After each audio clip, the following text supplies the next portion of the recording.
जी दोस्तों, आज के इस लेक्चर में हम लोग सीखेंगे कि किस तरीके से हम लोग task, revenue and non revenue को अच्छी तरीके से यूटिलाइज यानी हम उसको यूज कर सकें ताकि हमारा जो दिन का जो काम है वो प्रॉपरली अच्छी तरीके से सिस्टमेटिक तरीके से हम काम कर सके। तो पहला यहाँ पर आप देख पा रहे हैं task, revenue and non revenue. कहने का मतलब जिससे पैसा आ रहा हो और जिससे पैसा नहीं आ रहा हो। यहाँ पर आप देख पा रहे हैं सीरियल नंबर 1 2 3 4 यानी बहुत सारा है यहाँ पर, ठीक है, नीचे बहुत सारा। और यहाँ पर है दोस्तों, देख पा रहे हैं नेम ऑफ एक्टिविटी, जो आप काम करना चाहते हैं जिस भी चीज में, ठीक है, जैसे फॉर एग्जाम्पल आधार का वर्क, वेबसाइट डिजाइन, है ना।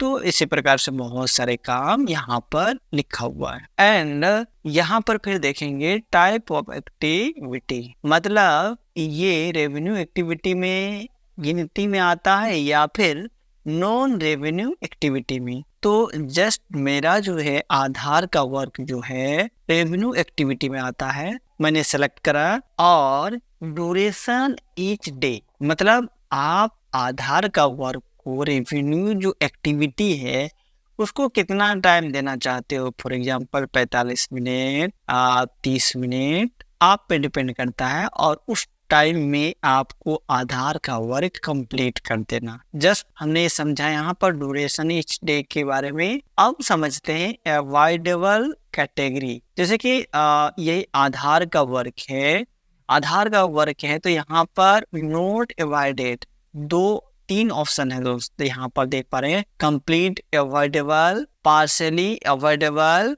And note avoidable, note avoidable, ठीक है।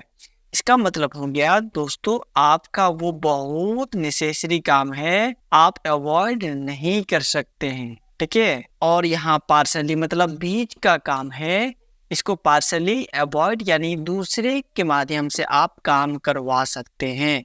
आप नहीं भी काम करेंगे तो दूसरे के माध्यम से काम करवा सकते हैं। एंड यहाँ फिर क्या है, कंप्लीट अवॉइडेबल, मतलब वो काम करके कोई फायदा नहीं है, हम कंप्लीट अवॉइड कर सकते हैं। तो क्या हो गया, ये कंप्लीटली हम क्या किए, अवॉइड कर दिए, ठीक है।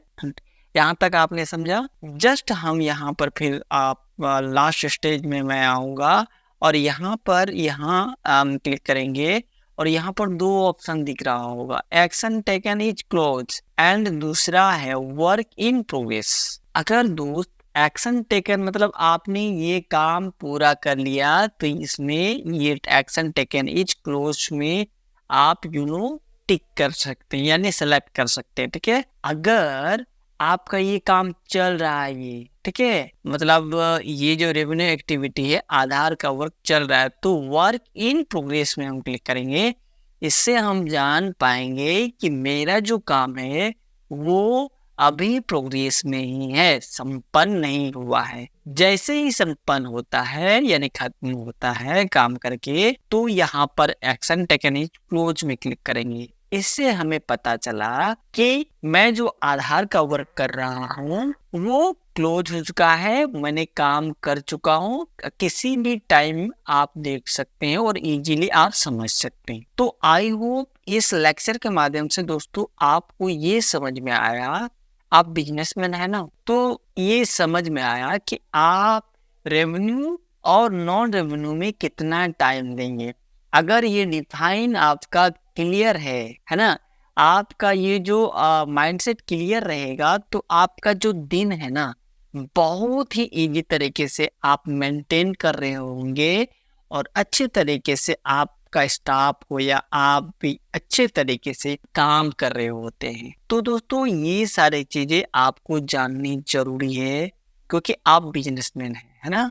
अगर आप अच्छी तरीके से बिजनेसमैन का रोल निभाते हैं तो ये सारी चीजें आपको आनी ही चाहिए। तो आप इस वीडियो के माध्यम से आपने समझा कि रेवेन्यू एंड नॉन रेवेन्यू के बारे में। तो ओवरऑल देखा जाए तो ये बहुत ही इम्पोर्टेंट है और डेली बेसिस में हर एक बिजनेस ओनर्स को ये गूगल शीट मेंटेन करना चाहिए ताकि वो टाइम टू टाइम अपडेट रह सके और सिस्टमेटिक तरीके से काम हो। तो आज के इस लेक्चर में इतना ही, अगले लेक्चर में फिर मिलेंगे। तब तक के लिए धन्यवाद।